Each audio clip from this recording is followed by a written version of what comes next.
Shannon Sharp called Julio Jones because there's all this. Obviously, the Falcons, right? They're trying to trade Julio. They're trying to rebuild. We've talked about this on the show. I don't know if it's the right move, but now it seems it's clear. It's clear why they're. No, he's getting a trade at this point. He Yeah, won. He said he wants out. He's done. Yeah, and so here's the context, right? He was on the phone with Shannon Sharp on live TV, and he said, "Nah, I'm out." He literally said that, and he said he didn't want to go to Dallas either, which was interesting. Well, no. He only said he wants to win. Okay, fair enough. I thought he said he also wasn't going to Dallas, but regardless, no, he did. But regardless, though, Jones is out, and he said he requested a trade a month ago. So, Joe, this kind of prompts this huge bidding war between pretty much everybody in the league. And Joe, I want to ask, which teams do you think, with the assets they have, can swing the best deal for Julio Jones? Well, I said this recently. The Patriots. And they're definitely in on it. I mean, they've been stocked. First of all, if Falcons need anything, it is to fix their damn defense. It is the worst thing in the. I bet you, if they don't add anything right now, they're going to be the worst defense in the NFL. They'll certainly be in that conversation. Yeah. Patriots stocked up on defensive players. They can give them in like a 3rd round pick for Julio. And honestly, it does fit because the Falcons have come out saying they are not interested in trading Julio to any NFC team. So that actually helps analysts like us because it just eliminates half the board for potential trade. Absolutely. Trading teams. But yeah, I'm going to just chow on some fries while you answer. Yeah, so this is interesting for me. Mm-hmm. I definitely think the Patriots are in that conversation. With all the signings they've made, Bill Belichick manages to get those deals done. What I would be really intrigued by, and I doubt they can afford it. I really doubt they can afford it. But what if the Buffalo Bills, with their GM and how well it's run there, what if they manage to swing something together for Julio Jones? Like, I don't think they have the assets. I don't think they have the cap space.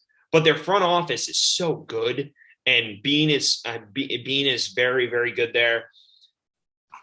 Could you just imagine that offense? You throw Julio Jones and Stephon Diggs for Josh Allen, a guy who was arguably the MVP last year, or second at least, arguably. I think that'd be spectacular, although I don't think it's realistic.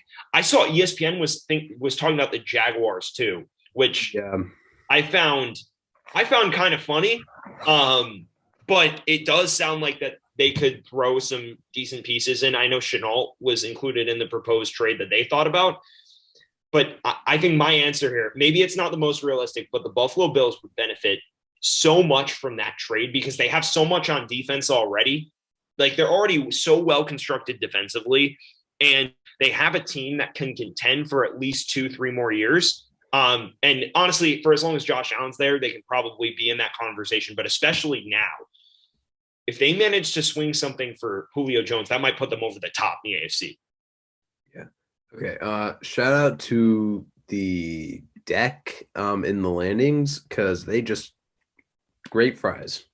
But yeah, Buffalo Bills would be interesting. I don't know their cap limit right now or how much money they have. It might be enough if they do like send a player their way, but Jaguars is interesting. Hold on, this is my minute of dying on the show. Fair enough. Joe Kane is a soldier out here. Jaguars is interesting. I don't see it happening.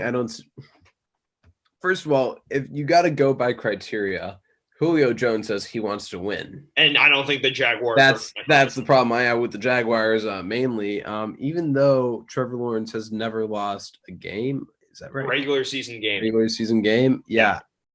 He's gonna get a mind-boggling realization week 1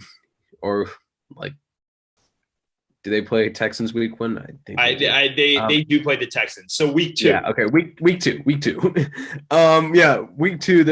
he's gonna get a realization he doesn't win everything. Yeah. And that is why Julio will not be going to the Jaguars. But I do got to stick with the Patriots because they have so much to give and so much money too. Like they can't afford him. Only problem they have is they don't have a quarterback. They don't, or not one that we can rely on yet. So, official prediction, Joe. Do you think Julio Jones is in a Patriots jersey in September? Yeah, I'm gonna say yes. I think as that as well too, because there's look, we already have seen Bill Belichick acquire stud free agent or stud receivers who wanted previous locations. Randy Moss, he did get Antonio Brown. Let's not forget, even though that was very short lived because Antonio Brown had his own problems and then decided to beef Logan Paul, which made about negative sense. He had his moments that we talked about on this show, but yeah, I'm with you on that, Joe. I think that the New England Patriots, as a Patriots fan, maybe I'm a little biased, but I think that with Bill Belichick and his ability to acquire star disgruntled receivers, that's the certain option for me.